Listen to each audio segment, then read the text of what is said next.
Ladies and gentlemen, so I believe Mr. Drinker have seen The Little Mermaid. I told you I ain't watching that film, bro. But let's see what he got to say. These days, it seems like there's no depths that Disney won't sink to in their relentless pursuit of profit over artistic merit, and truly, there's no better example of this creative abyss than their endless live action remakes of their most Oh, popular God. animated movies. Basically, the entertainment equivalent of the Pod People from Invasion of the Body Snatchers. Superficially, they might resemble the friends and family you once trusted and cared for, and even emulate some of their mannerisms and behaviours, but behind the pleasing facade, there's something very different. The vital spark, the individuality, the very soul that made them who they were has been brutally erased, leaving behind an empty, emotionless husk of what they once were. Which brings me neatly along to The Little Mermaid, a film dogged by controversy and backlash, saddled with sky-high expectations, and of course, reimagined for modern audiences. It's a film that everyone seems to have an opinion about, and whose success or failure could mark a sea change in the landscape of modern cinema. But can it really hope to keep its head above water, or will it be dashed on the rocks of failure? By the way, yo, this movie really bombed domestically, man. It bombed internationally. My bad. It's really bad, bro. And there was an interview that Haley Bayer was in, and the person interviewing her said, "Hey, we never looked at your color while you were playing Ariel, you know." And then later on, at that moment it seemed like Haley Berry was okay with the comment, but later on she was like, "That's unacceptable," blah blah. Yo, you can look it up, but I told y'all, man, China, they're not a fan of black people, man. Other countries, they don't really, the world is still in a race nonsense era. Okay, so some people are still racist, some countries are still racist. So I don't know what Disney were thinking. Especially when you're race swapping the characters. Just create new black characters, bro. Just saying.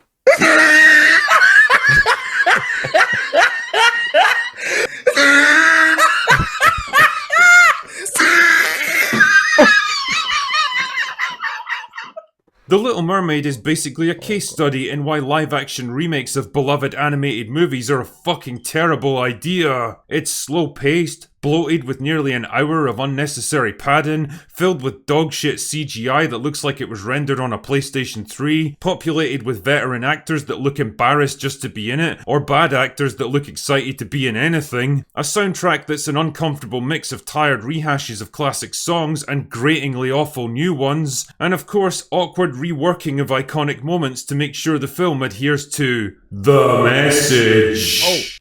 In short, The Little Mermaid is just another shitty, soulless, pointless Disney remake whose only real accomplishment will probably be an upsurge in support for the original animated movie. Anyway, what the hell? Give me a ship and 50 stout men because we're sailing into dark waters with this one. Now, normally this is where I'd give you a detailed plot breakdown, but that would be kind of a waste of time in this case because if you've seen the 1989 animated movie, then you've basically seen this one too. It's pretty much a beat for beat remake of it. Halle Bailey plays Ariel, the wayward teenage daughter of King Triton, who's fascinated by the world above the waves and longs to explore it. And when Eric, the young prince of an island kingdom, almost drowns in a shipwreck, she defies her father's warnings and saves his life. Her desire to be part of Eric's world eventually brings her to the sea witch Ursula, who offers to turn her into a human being in exchange for her voice. Many wacky shenanigans ensue, and Ursula eventually betrays Ariel and turns into a giant sea monster that has to be defeated so that Ariel and Eric can live happily ever after. So if it's the same exact story as before, then what's the problem, you might ask? Well, the first issue has got to be the length. The 89 version clocked in at just 83 minutes without ever feeling rushed or jarring, which is fucking impressive considering how much it manages to cram in plot-wise. This one, on the other hand, drags on for 135 minutes. That's almost an hour more, and Jesus Christ, you really start to feel that extra length after a while. Just like Tatiana. Like I say, it's not as if the script adds anything substantial to justify the extra runtime either. Everything's just slower and clunkier than it was before. Conversations drag on longer than they need to, transitions and action scenes are flaccid and bloated, and minor characters that are supposed to be there for comic relief get way too much screen time. I just got a question. If everything is the same thing, why are we remaking the film. You know what I mean? Like, don't do the same thing, bro. I don't know why Disney are just doing this. They keep remaking all this classic, films we all grew up in, and then they ruin it. Like, why? But something I gotta say is Aladdin. Okay, I didn't think Aladdin was that bad. I'm gonna be honest. I didn't, but I still prefer the classic. Nothing beats the classic. But I didn't think it was that bad. A lot of people were against, Will Smith being the genie. But again, I don't. I think it worked. You know. But in terms of the Little Mermaid, she's the main character. Like Aladdin, the genie is not the main character, the side character. So I think that's why the race thing was not really a big deal. And also, the genie was not, it was an alien. So yeah, there is that thing. But I never really had issue with Aladdin, genie race swap, to be honest. I just don't, Little Mermaid, come on, she's clearly, what I mean, so The dialogue feels like it was written with absolutely no understanding of what happened in the previous scene. Like, at one point, Ariel retreats into her grotto after an argument with her father, and when Sebastian tracks her down there, she literally asks him, "How did you find me?" "Oh, I don't know, Ariel. Maybe it's because you come here every fucking day of your life. You don't exactly have to be Hercule Poirot to work this one out." All of this stuff adds up to a sense of crushing and frustrating inertia. I was bored out of my arse and scrolling through my phone after the first 30 minutes. And that was with a bottle of fine whiskey to keep me amused too. I'm sorry, what? God only knows how little kids raised on TikTok videos and high fructose corn syrup are supposed to sit in a crowded movie theatre and watch this shit.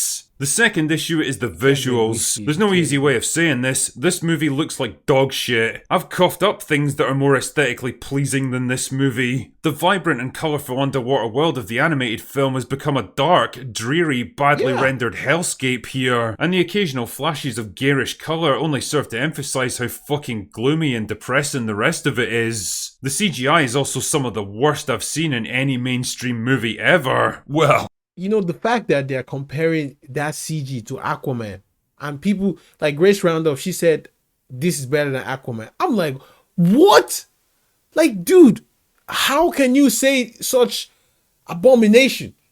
Have you all seen Aquaman, man? The underwater scene is beautiful. It's one of the best shit I've seen, except for Avatar. I'm just saying. And she's saying the Little Mermaid is better than Aquaman. How biased can you be, bro?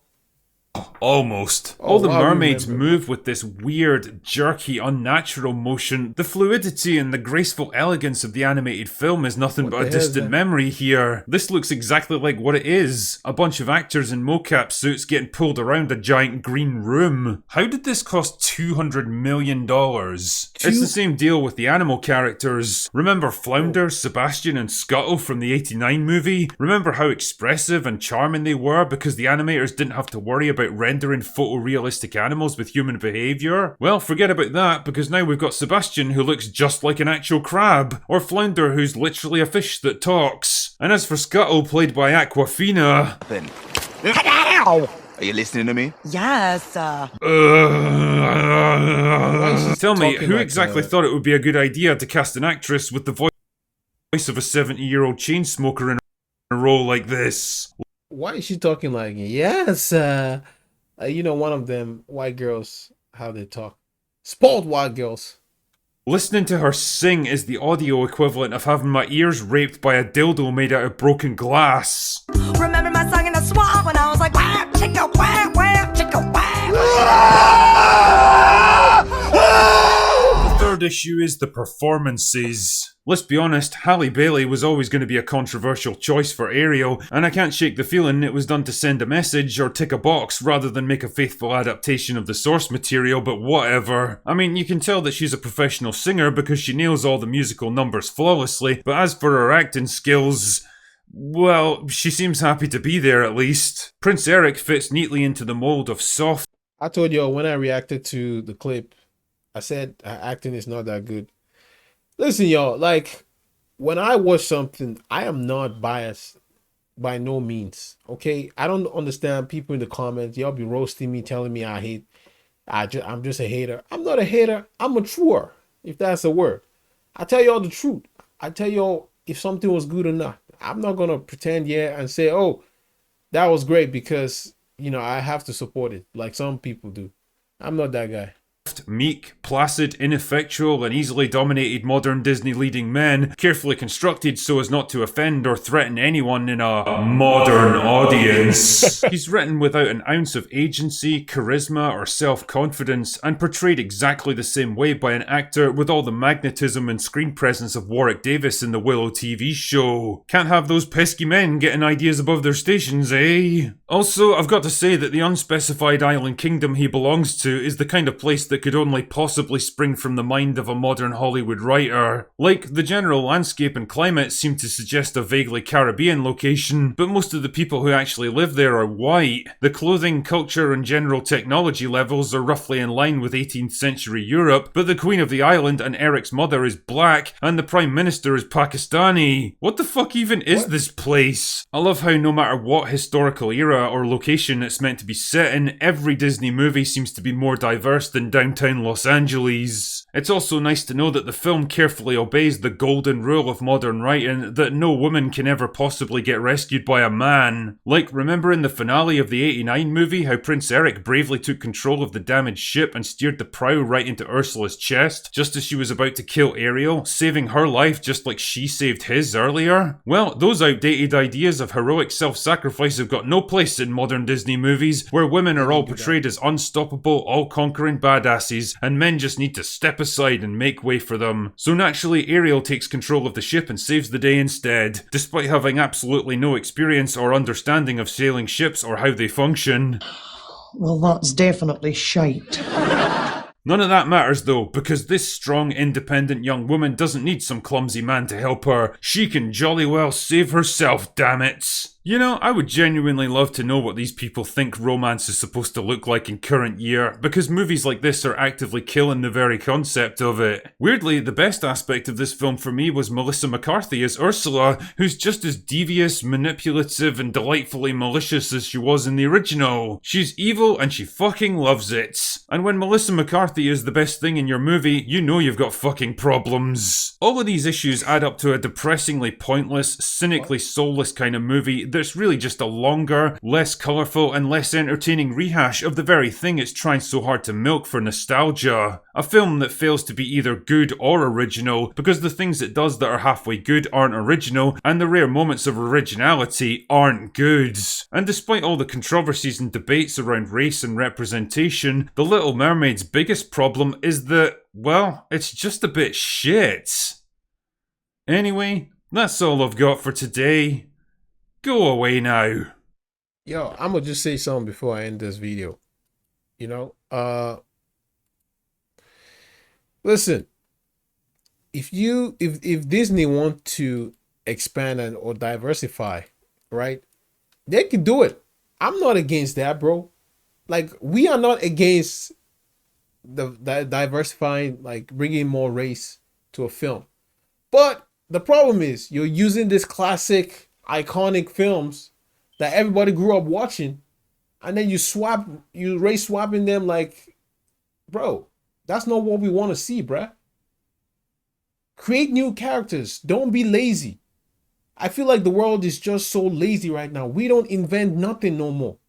We're all just doing remakes, reboot. DC is about to reboot now. Marvel, I bet your ass they're gonna reboot in 5 years. We are not creating nothing new anymore. It's just repetition of what's done in the past. As long as it makes money, right? Create new characters.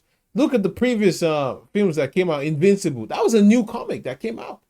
And it's good. Everyone loves it. Why can't we do something like that? And then when you introduce these new characters, you can, you know, make them Asian, Indian, Chinese, white, like whatever you want. Right? But don't use what has been before in a way to say, oh yeah, you know what, we're diversifying. This is the message. That's not what we want, bro. I'm just saying. Me personally, I knew that The Little Mermaid is just gonna be like a bland movie, because after watching Lion King and Aladdin, I said I ain't never gonna watch any Disney nonsense remake in the theater. I would never. Okay, Lion King was the worst. I nearly vomited. You know, Lion King made me vomit, like in the theater. I couldn't stand it. Yeah, but it made $1.5 billion. Imagine. So as long as it makes money, these companies, they do it, forgetting the creativity process. You know, listen, The Little Mermaid is struggling right now in the box office. Okay, if you go to Box Office Mojo, it is really, actually we could go there. Let me just I'm gonna go there real quick, yo. Oh, I don't know. So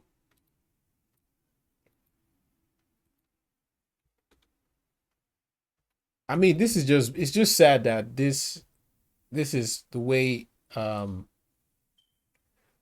this is the way Hollywood is going right now, you know? It doesn't make any sense, to be honest, but I digress. So yo, check this out, man.